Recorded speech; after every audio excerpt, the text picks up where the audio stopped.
Atos 21. Depois de nos apartarmos, fizemos-nos à vela e, correndo em direitura, chegamos a Cós. No dia seguinte, a Rhodes e dali a Pátara. Achando o navio que ia para a Fenícia, embarcamos nele, seguindo viagem. Quando Chipre já estava à vista, deixando-o à esquerda, navegamos para a Síria e chegamos a Tiro, pois o navio devia ser descarregado ali. Encontrando os discípulos, permanecemos lá durante 7 dias. E eles, movidos pelo Espírito, recomendavam a Paulo que não fosse a Jerusalém. Passados aqueles dias, tendo-nos retirado, prosseguimos viagem, acompanhados por todos, cada um com sua mulher e filhos, até fora da cidade. Ajoelhados na praia, oramos. E despedindo-nos uns dos outros, então, embarcamos. E eles voltaram para casa. Quanto a nós, concluindo a viagem de Tiro, chegamos a Ptolemaida, onde saudamos os irmãos, passando um dia com eles.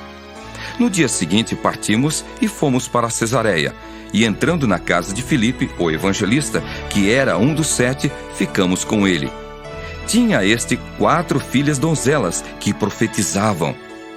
Demorando-nos ali alguns dias, desceu da Judéia um profeta chamado Ágabo, e vindo ter conosco, tomando o cinto de Paulo, ligando com ele os próprios pés e mãos, declarou: Isto diz o Espírito Santo. Assim os judeus em Jerusalém farão ao dono deste cinto e o entregarão nas mãos dos gentios. Quando ouvimos estas palavras, tanto nós como os daquele lugar rogamos a Paulo que não subisse a Jerusalém. Então ele respondeu: Que fazeis chorando e quebrantando-me o coração? Pois estou pronto não só para ser preso, mas até para morrer em Jerusalém pelo nome do Senhor Jesus. Como, porém, não o persuadimos, conformados, dissemos: Faça-se a vontade do Senhor. Passados aqueles dias, tendo feito os preparativos, subimos para Jerusalém, e alguns dos discípulos também vieram de Cesareia conosco, trazendo consigo Mnasson, natural de Chipre, velho discípulo, com quem nos deveríamos hospedar. Tendo nós chegado a Jerusalém, os irmãos nos receberam com alegria.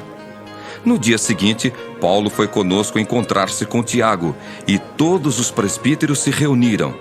E, tendo-o saudado, contou minuciosamente o que Deus fizera entre os gentios por seu ministério.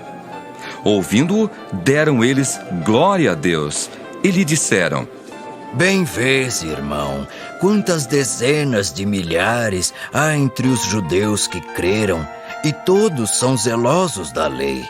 E foram informados a teu respeito que ensinas todos os judeus entre os gentios a apostatarem de Moisés, dizendo-lhes que não devem circuncidar os filhos, nem andar segundo os costumes da lei. Que se há de fazer, pois? Certamente saberão da tua chegada. Faze, portanto, o que te vamos dizer. Estão entre nós 4 homens que voluntariamente aceitaram o voto.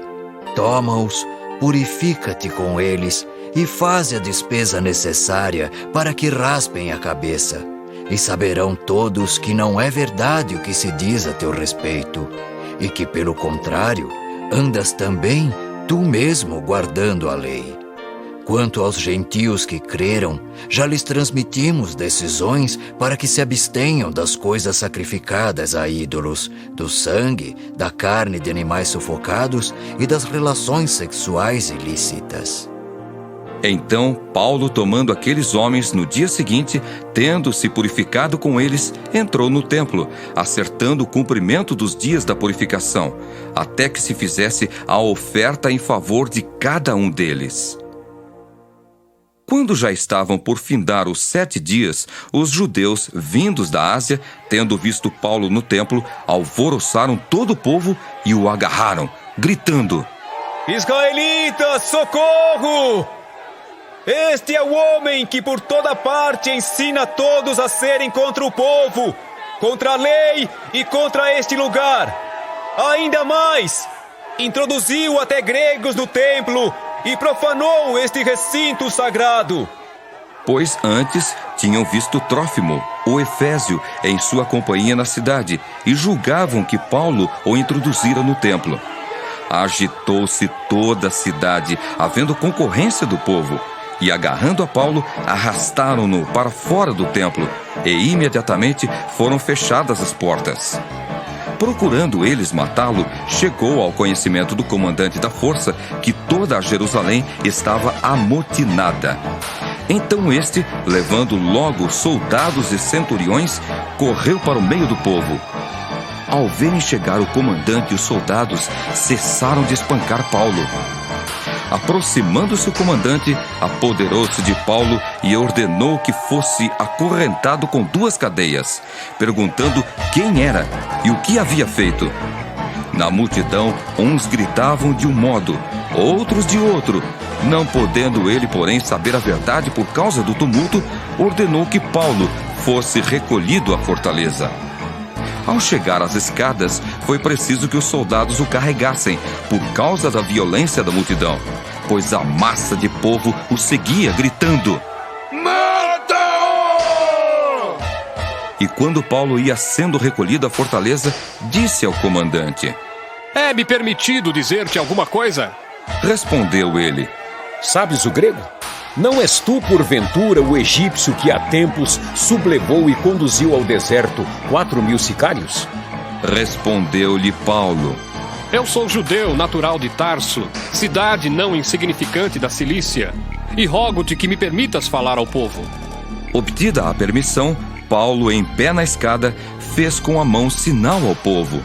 Fez-se grande silêncio, e ele falou em língua hebraica, dizendo: